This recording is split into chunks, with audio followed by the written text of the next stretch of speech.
Hi, I'm Kimberly Butler. Welcome to my vlog. Part 2 of Trivialization of the Medium. Let's get ready to rumble. The pundits. Increasingly, people aren't watching the nightly news, and the nightly news, in recognition of this, has all sorts of features. Eye on America, eye on your health, celebrity news. Hollywood has an otherworldly hit on its hands. Or you get much more of a domination of strong personalities delivering the news. This is especially the case on cable. And more Americans are going to cable for their news. So you get sort of personality-driven programming. Those are the highest-rated primetime shows on American cable. Oberman, O'Reilly, Hannity, they are the personalities that America watches. And then people say, well, I'm watching the news. You're not watching the news. You're watching provocative, entertaining personalities who have their own interpretation of the facts, but I haven't mentioned a reporter to you yet. A news analyst at NPR says, well, here's the background to help you understand what you're hearing at the top of the news. As a conservative, I constantly tell people in the groups that I speak to and when we screen the film around the country, not to be lulled into this false sense of security that, well, we've got talk radio and we've got the Fox News channel and we've got certain conservative websites like the Drudge Report or Hot Air or the Town Hall or whatever it is, because we're getting our message out. Well, no, you're not. You're stuck in your own little bubble. In order to win elections or to win the debate, you've got to at least have some impact in that other 60 to 65%. Cable news and the problems that providing news for 24 hours a day comes into play, the incessant talking and what we refer to them as embedded pundits who are there to deliver information, we would think, but who are for the most part many times just delivering opinion.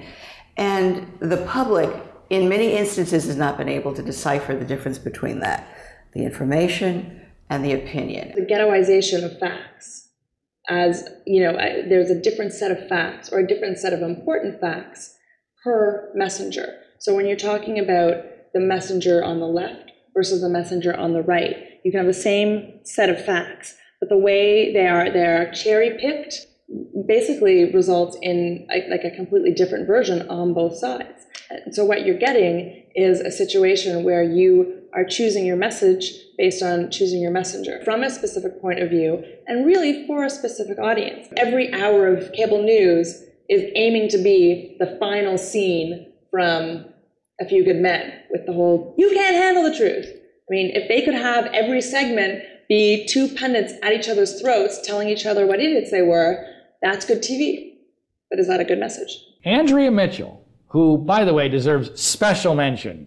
She's in the Media Malpractice Hall of Fame. She is perceived as being a solid news reporter with some gravitas and objectivity, when in fact, she's a complete hack. I mean, she is a complete and total left-wing hack, and it was used as such. I mean, she was used by the Obama campaign on numerous occasions. Keith Olbermann or Chris Matthews, Campbell Brown, Anderson Cooper. I mean, all those people are clearly very, very left-wing, but I would like to think that the public at least understands that. Maybe I'm being naive to the extent that they do. Sean Hannity is not a news person, but Sean Hannity, you know, and doesn't claim to be. I mean, Rush Limbaugh is not a news person, doesn't claim to be.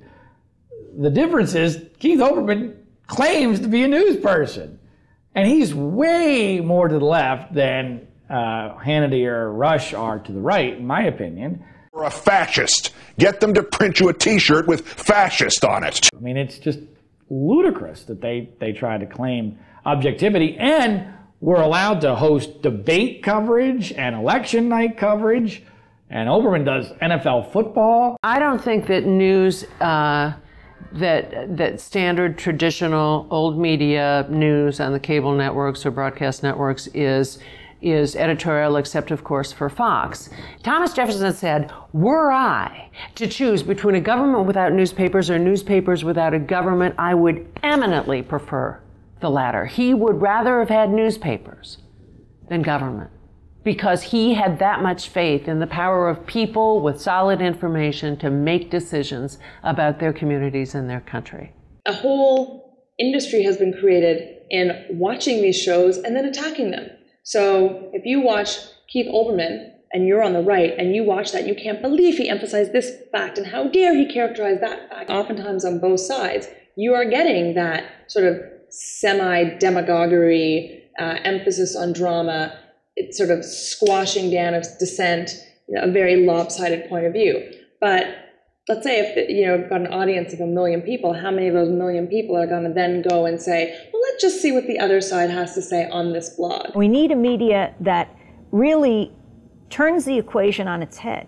Instead of getting that small circle of pundits on television that we see on all of the networks, who know so little about so much, explaining the world to us and getting it so wrong, we need to break the sound barrier with people who are the experts, who've been working on issues for many years, who've been organizing in their communities, and hear what they have to say, describe the real situation and what are the solutions. Because often solutions at a local level present solutions to global problems. This is the profession I'm in. This is what I want to do. I really want to help people to understand the dynamic behind the news, the power players, the people who are making decisions sometimes just to get themselves reelected or to get some money from somebody. There's so much twisting and turning and positioning and message massaging going on in the media environment today that you really should have people who try to tell you the truth.